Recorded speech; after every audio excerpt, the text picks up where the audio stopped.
নমস্কার, রিতাস কিচেনে অনেক অনেক স্বাগত জানিয়ে আজকের রেসিপি নিয়ে চলে এসেছি। আশা করি সকলেই ভালো আছো, আমিও ভালো আছি। চলো রেসিপিটি শুরু করা যাক। ভিডিওটি স্কিপ না করে শুরু থেকে শেষ অবধি দেখার অনুরোধ রইল। প্রথমে মাংসগুলো ধুয়ে ভালো করে নুন, হলুদ, পেঁয়াজ কুচি, আলু, গোটা রসুন এগুলো দিয়ে ভালোভাবে ম্যারিনেট করে রেখে দেব আধ ঘন্টার মতো। পুরোনো দিন থেকেই রান্নাটা এভাবেই চলে এসছে, এভাবেই আজ রান্না করছি।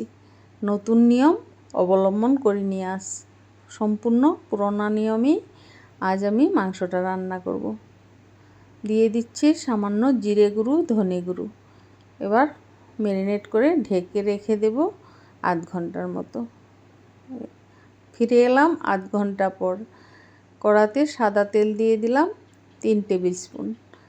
এবার ফোড়ন দিচ্ছি গোটা গরম মশলা, শুকনো লঙ্কা, তেজপাতা, গোটা জিরে। এগুলো একটু ভাজা হয়ে এলে দিয়ে দেব কুচিয়ে রাখা পেঁয়াজ। দিয়ে দিচ্ছি বড় সাইজের একটি পেঁয়াজ। পেঁয়াজটাকে গোল্ডেন ব্রাউন করে ভেজে নেব। এবারে দিয়ে দিচ্ছি আদা রসুনের পেস্ট। এখানে কাঁচা লঙ্কাও ছিল বন্ধুরা, একসাথে পেস্ট করে নিয়েছি। এবার ভালো করে কষিয়ে নিচ্ছি। মশলা কষানোর মধ্যেই আমি দিয়ে দিচ্ছি সামান্য একটু গরম মশলা। এবার খুব ভালোভাবে কষিয়ে নিচ্ছি। দেখতেই পাচ্ছ মশলাটা কষানো হয়ে গিয়েছে। হলুদটা আমি মাংসতে দিয়ে রেখেছি, তার জন্য আর দিলাম না।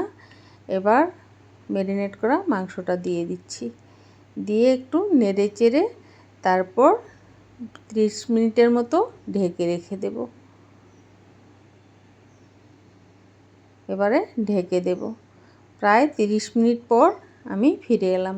দেখো বন্ধুরা, মাংস আলু সমস্তই খুব ভালোভাবে সেদ্ধ হয়ে গিয়েছে। এবার একটু নেড়ে চেড়ে দেখে নিচ্ছি। আলুগুলো একদম তুলতুলে হয়ে গেছে বন্ধুরা। এইভাবে একবার তোমরাও মাংস রান্না করে খেয়ে দেখো, খেতে অপূর্ব লাগবে। দেখতেই পাচ্ছ কত সুন্দর হয়েছে কালারটা। আমি সামান্য একটু ঝোল দিয়ে মাংসটাকে আবারও ঢেকে দেব 3-4 মিনিটের মতো। দেখো বন্ধুরা কত লোভনীয় হয়েছে। এইভাবে একবার বানিয়ে খেয়ে দেখো। রেসিপিটি যদি ভালো লেগে থাকে লাইক, কমেন্ট এবং সাবস্ক্রাইব করে আমার পাশে থাকার অনুরোধ রইল। ফিরে আসবো নতুন নতুন রেসিপির সাথে। ধন্যবাদ।